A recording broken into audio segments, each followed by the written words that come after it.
السلام علیکم ورحمۃ وبرکاتہ۔ پیارے دوستو، ادھر میرے پاس دفتر میں ایک دوست نے سوال کیا۔ سوال بڑا اہم تھا۔ میں نے محسوس کیا کہ آپ تک اس بات کو پہنچایا جائے۔ میرے دوست نے مجھ پر یہ ایک اعتراض کیا، کہنے لگا، کہتا ہے کہ جی اگر آپ یہ کہتے ہیں کہ یزید رحمۃ اللہ علیہ ان کی خلافت برحق تھی، انہیں صحابہ کرام کی اجتماعیت، صحابہ کرام کی بیعت کا شرف تھا، ان کو بارے میں اللہ کے رسول کی مشہور پیشین گوئی ہے کہ وہ جو پہلا قافلہ جو قسطنطنیہ پر حملہ کرے گا مغفور لہم ہے، بخشے ہوئے لوگ ہیں، وہ جنتی لوگ ہیں۔ اگر آپ کا موقف یہ ہے کہ وہ صحابہ کرام جیسی مقدس ہستیوں کے نماز جنازہ بھی پڑھایا کرتا تھا، صحابہ کرام ان کی امامت میں نمازیں پڑھا کرتے تھے، تو ایسے خلیفہ برحق کے خلاف شرعی طور پر اور قانونی طور پر بھی خروج جائز نہیں تھا۔ اور ویسے بھی وہ حدیث ہے، اللہ کے رسول کا صحیح فرمان ہے کہ تین شرائط اگر تین چیزیں کسی خلیفہ میں پائی جائیں تو پھر خروج کر سکتے ہو۔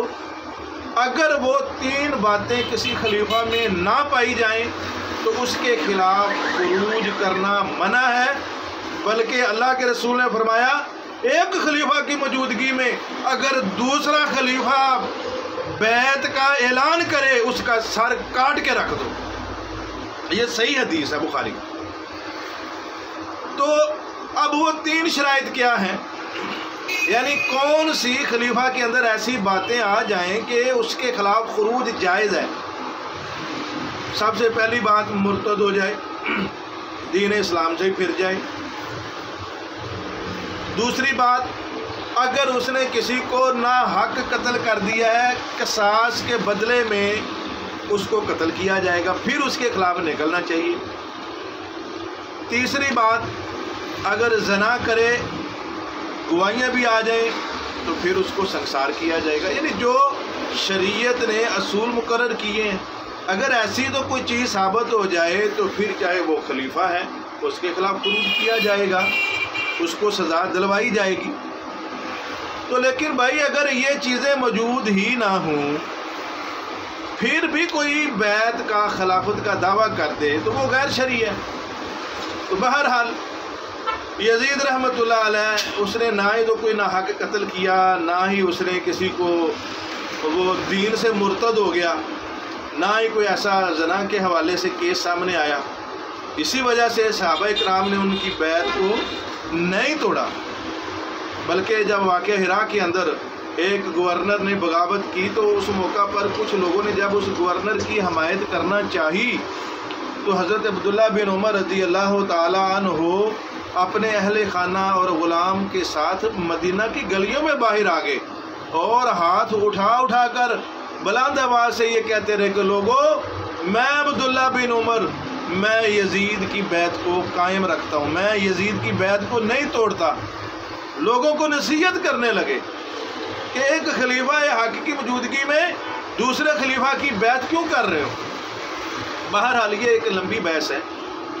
تو یہ بات کرنے کا مقصد یہ تھا کہ یزید کے خلاف صحابہ کرام نے ایسی کوئی شرعی قباحت موجود نہیں محسوس کی کہ جس کی وجہ سے صحابہ کرام خروج کے لیے نکلتے۔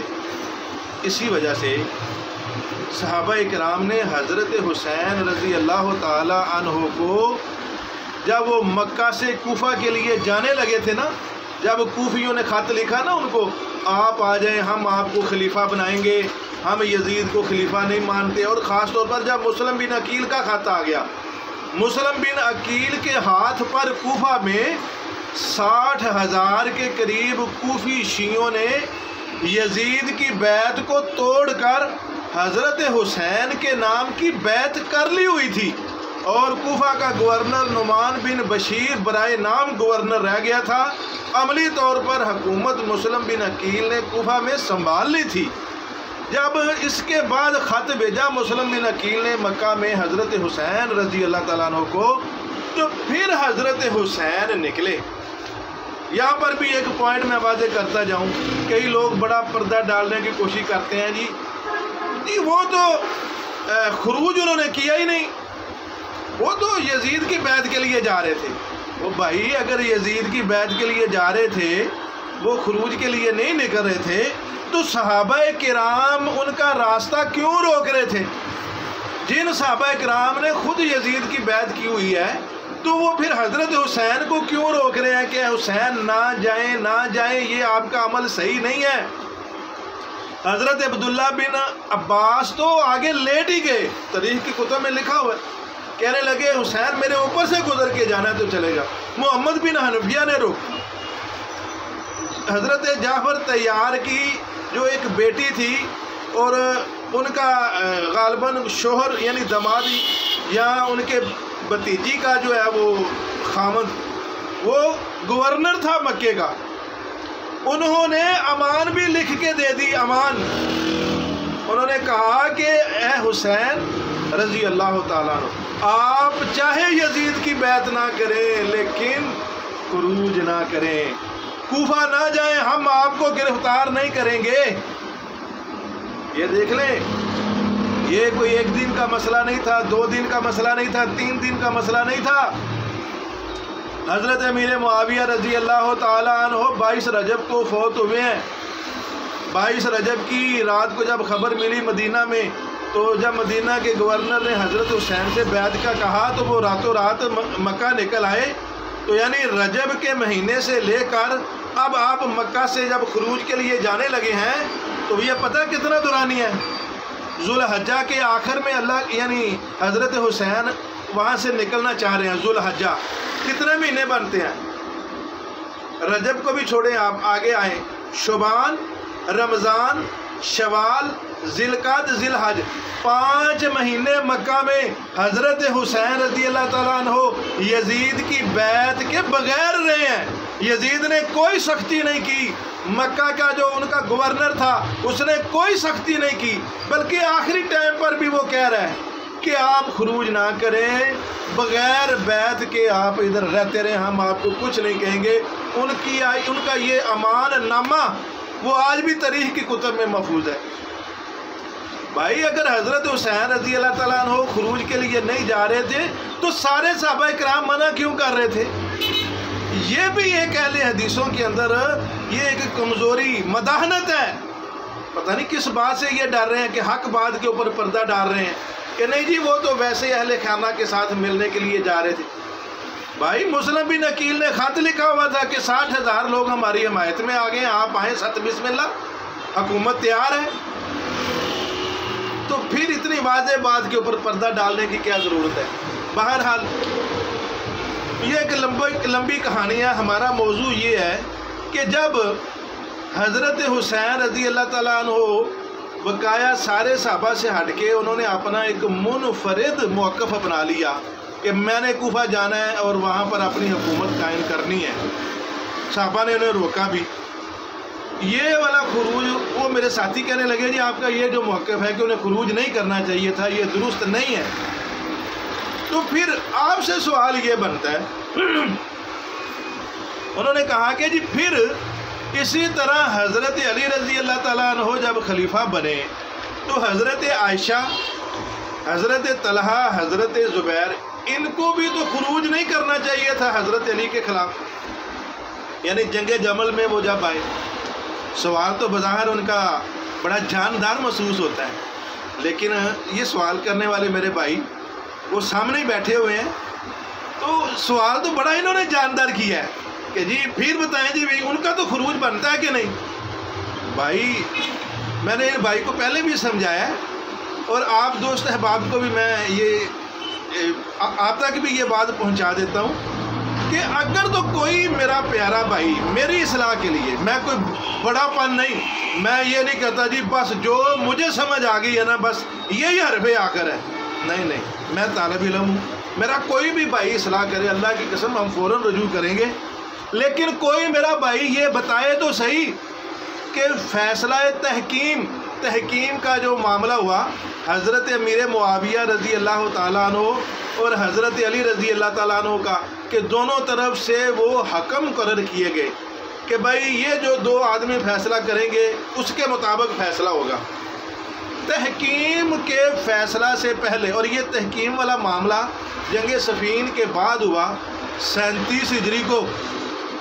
کون سی؟ 37 ہجری کے آخر میں یہ فیصلہ ہوا۔ اچھا، اب 37 ہجری سے پہلے جنگ جمل تو ہو گئی ہے یہ 36 ہجری میں، اب جنگ صفین 37 ہجری میں جا کے یہ فیصلہ ہو رہا ہے تحکیم کا۔ اب اس فیصلے کے بعد یہ فیصلہ ہوا کہ حضرت امیر معاویہ اپنے علاقہ کے خلیفہ ہیں، حضرت علی رضی اللہ تعالیٰ عنہ اپنے علاقہ کے خلیفہ ہیں۔ اس سے پہلے تو حضرت علی رضی اللہ تعالیٰ عنہ باقاعدہ خلیفہ چنے ہی نہیں گئے۔ اگر کسی بھائی کے پاس کوئی تاریخی مواد دلیل ہو تو وہ پیش کرے، ہم انشاءاللہ ہم ماننے والے ہوں گے۔ لیکن میں نے جو مطالعہ کیا، اللہ بھلا کرے، یہ حضرت مولانا خالد حسین گرجاکی ادارہ احیاء السنہ، انہوں نے ایسی ایسی کتب چھاپ کے چلے گئے ہیں، وہ اللہ جہاں پر وہ لیٹے ہیں ان کی قبروں کے اوپر کروڑے رحمتیں فرما، ان کی جنت کو، ان کی قبر کو جنت کے باغوں میں سے ایک باغ بنا۔ یہ العواسم من القواسم چھاپ کے چلے گئے۔ المنتقا، امام ابن تیمیہ کی کتاب منہاج السنہ کی جو تلخیص کی ہے امام ذہبی نے، یہ شیعوں کے رد میں بہترین کتاب ہے۔ یہ دونوں کتابیں پڑھنی چاہیے۔ مجھے تو بہرحال یہ دونوں فٹ پاتھ سے مل گئی، یہ لاہور مار روڈ کے اوپر جو پرانی کتابیں لگتی ہیں، آج سے 21 سال پہلے میں نے ان کتابوں کا مطالعہ کیا ہوا ہے۔ بہرحال تو میں نے ان کتابوں کے مطالعے سے جو مجھے سمجھ آئی کہ وہ تو خلیفہ بنے 37 ہجری کو۔ 37 ہجری سے پہلے تو وہ خلیفہ ہی نہیں تھے۔ صحابہ کرام خود فرماتے ہیں، حضرت ابو بکر راوی ہیں، بخاری شریف کی روایت ہے، وہ اس دور کو، یہ جنگوں کے دور کو فتنے کا دور کہتے تھے۔ حضرت علی باقاعدہ خلیفہ ہی نہیں تھے تحکیم کے معاملے سے پہلے، تو لہٰذا جب وہ باقاعدہ خلیفہ ہی نہیں تھے تو ان کے خلاف خروج والا معاملہ ہی نہیں بنتا۔ اور دیکھیں، صرف یہی بات نہیں ہے، تھوڑا سا آگے چلیں۔ آپ کو پتہ ہے کئی لوگ یہ بھی کہہ دیتے ہیں، نہیں جی نہیں، حضرت عثمان رضی اللہ تعالیٰ عنہ کے بعد باقاعدہ مجلس شورا بیٹھی اور اجتماعی طور پر وہ خلیفہ منعقد ہو گئی۔ اللہ کی قسم، یہ بات بالکل لا علمی اور خام خواہ یہ ہمارے حسینی اہل حدیث جو بنے پھرے ہیں، شیعہ روافض کو تو چھوڑیں، جیلوی کو تو چھوڑیں، مدودیوں کو، اسراریوں کو تو چھوڑیں، کوئی اپنوں کو ہی نہیں سمجھ آ رہی، کیوں خام خواہ پردہ ڈال رہے ہو؟ صحیح تاریخ کے اوپر پردہ ڈال کے تمہیں اپنی من گھڑت اور موضوع روایات کو فروغ دینے سے کیا ملے گا سوائے شیعت کے فروغ کے؟ اپنے ہی کہتے ہیں جی باقاعدہ شورا کے ساتھ وہ منتخب ہو گئے۔ کوئی ایک روایت تاریخی مستند روایت، کوئی ایک تاریخی روایت ایسی بتا دے کہ جس میں اس بات کی طرف اشارہ بھی کیا ہو کہ حضرت علی رضی اللہ تعالیٰ عنہ 35 ہجری میں 18 ذوالحجہ حضرت عثمان کی شہادت کے بعد بالفور خلیفہ ان کی بیعت منعقد ہو گئی تھی مسجد نبوی میں۔ پہلے تینوں خلفاء کی بیعتیں مسجد نبوی میں، جہاں سے دین شروع ہوا، جہاں پر اللہ اور اس کے رسول نے اپنے صحابہ کرام کو درس دیے، جمعے پڑھائے، نمازیں پڑھائیں، جو پہلی اسلام کی مسجد تھی مسجد نبوی، ان پہلے تینوں خلفاء کی وہاں پر بیعتیں ہوئیں۔ کوئی مائی کا لال بتا دے حضرت علی رضی اللہ تعالیٰ عنہ کی مسجد نبوی میں باقاعدہ صحابہ کے ساتھ جماعت ہوئی۔ اللہ کی قسم، میں اپنے اسی قناۃ السلفیہ کے چینل سے میں فوراً رجوع پیش کر دوں گا اپنا۔ حضرت علی رضی اللہ تعالیٰ عنہ کی تو بیعت حضرت عثمان رضی اللہ تعالیٰ عنہ کا جو سب سے بڑا قاتل اشتر نخی، کنانہ بن بشر، کمیل اور یہ بقایا دیگر بلوائی ساتھی، سب سے پہلے بلوائیوں کے سردار اشتر نخی نے بازار کے اندر حضرت علی رضی اللہ تعالیٰ عنہ کے ہاتھ کے اوپر ہاتھ رکھ کے بیعت کی تھی، اور حضرت علی رضی اللہ تعالیٰ عنہ نے بازار سے ہی مسجد نبوی پیغام بھیج دیا، بازار سے ہی، کہ جی میں خلیفہ چنا گیا ہوں، مسجد نبوی میں حضرت طلحہ، حضرت زبیر جلیل القدر صحابی بیٹھے ہوئے ہیں، ان کو جب یہ پیغام ملا کہ بلوائیوں نے حضرت علی کو خلیفہ بنا لیا ہے، حالات یہ تھے کہ بلوائیوں کا اتنا ڈر اور خوف اور اتنے وہ پاورفل تھے مدینہ میں کہ صحابہ تو حضرت عثمان کو شہید ہونے سے بچا نہیں سکے تھے۔ چاہ جائے کہ اس نئے جو مسئلہ بنا ہوا ہے، بلوائیوں نے حضرت علی کو خلیفہ بغیر مشورے کے بنا لیا، اس کی روک تھام کر لیتے۔ صحابہ کا تو یہ حال تھا کہ ان بلوائیوں کے ڈر سے وہ روزانہ نعوذ باللہ اتنی ان کے وہ بدماشیاں کر رہے تھے وہ بلوائی مدینہ میں کہ صحابہ مدینہ چھوڑ کے جا رہے تھے۔ حضرت طلحہ، زبیر، حضرت عائشہ تو مدینہ چھوڑ کے چلی گئی، آدھا مدینہ خالی ہو گیا تھا ان بلوائیوں کی بدماشیوں کی وجہ سے۔ عورتوں کے اوپر ہاتھ اٹھا رہے تھے۔ العواسم من القواسم کتاب کے اندر ابن العربی فرماتے ہیں کہ جب ایک دفعہ بلوائیوں نے حضرت محمد صلی اللہ علیہ وسلم کی بیوی ام حبیبہ وہ پانی لینے کے لیے گھر سے باہر نکلی تو ان کا دوپٹہ کھینچ لیا گیا، ان کے سواری کے اوپر ڈنڈے مارے گئے، ان کو بے عزت کر کے دوبارہ گھر بھیج دیا گیا۔ بھائی یہ صورتحال تھی، یہاں تک کہ ہماری مائیں محفوظ نہیں، اللہ کی قسم یہ دل خون کے آنسو روتا ہے یار، یہ بلوائی یہ کام کرتے رہے اور حضرت علی رضی اللہ تعالیٰ عنہ نے ان بلوائیوں کے ہاتھوں کے اوپر بیعت قبول کر لی۔ کیوں؟ ان کا بائیکاٹ ہونا چاہیے تھا۔ اگر ان کے ڈر کی وجہ سے، خوف کی وجہ سے کچھ کر نہیں سکتے تھے تو حضرت طلحہ، زبیر، حضرت عائشہ کی طرح کم از کم مدینہ ہی چھوڑ کے چلے جاتے۔ انہوں نے مدینہ صرف کوفیوں کے ڈر کی وجہ سے دارالخلافہ کو چھوڑ کے کوفہ نکل گئے، بلوائیوں کے ساتھ چلے گئے۔ بہرحال بات کرنے کا مقصد یہ ہے کہ حضرت علی رضی اللہ تعالیٰ عنہ تو 37 ہجری میں تحکیم کے فیصلہ کے بعد پھر باقاعدہ خلیفہ بنے۔ اس سے پہلے تو سارا سال لڑائی ہوتی رہی ہے، جنگ صفین کی 1 سال سے زیادہ جنگ چلتی رہی ہے۔ تو اس لیے ہم طلحہ اور زبیر اور حضرت عائشہ رضی اللہ تعالیٰ عنہم ان کا جو جنگ جمل میں آنا ہے اس کو خروج نہیں کہیں گے، کیونکہ حضرت علی اس وقت باقاعدہ خلیفہ ہی نہیں تھے۔ تو اللہ تعالیٰ سے بھائی دعا ہے اللہ رب العزت ہمیں صحیح فہم کی توفیق عطا فرمائے۔ اور حضرت علی رضی اللہ تعالیٰ عنہ، دیکھیں آخر میں ایک میں بات کی وضاحت کروں، کئی لوگ سمجھتے ہیں نا جب ہم تھوڑا سا تاریخ حق بات کی جو بیان کر رہے ہوتے ہیں نا، کئی لوگ سمجھتے ہیں شاید یہ حضرت علی کے گستاخ ہیں۔ اللہ کی قسم ہم گستاخ نہیں، میں انہیں اہل بیت اور عشرہ مبشرہ کو تھوڑی فضیلت ہے، بڑی فضیلت ہے۔ حضرت علی رضی اللہ تعالیٰ عنہ کی میں اس فضیلت کا قائل ہوں۔ عشرہ مبشرہ میں سے حضرت فاطمہ کے شوہر ہیں، سارا کچھ ہی ہے، لیکن یار یہ جو ہماری نان صافی والی تقسیم ہے نا، اس کے اوپر اعتراض ہے۔ ہم یہ نہیں کہتے کہ حضرت علی کی شان نہ بیان کرے، لیکن یہ جو نان صافی ہے نا ہمارے معاشرے میں، مثلا بھائی اس جنت کے سردار تو دونوں ہی ہیں نا بھائی، حضرت حسن و حسین۔ نان صافی یہ اہل حدیثوں غیروں سے شکوا کیا، ہمیں تو اپنے ہی لے ڈوبے۔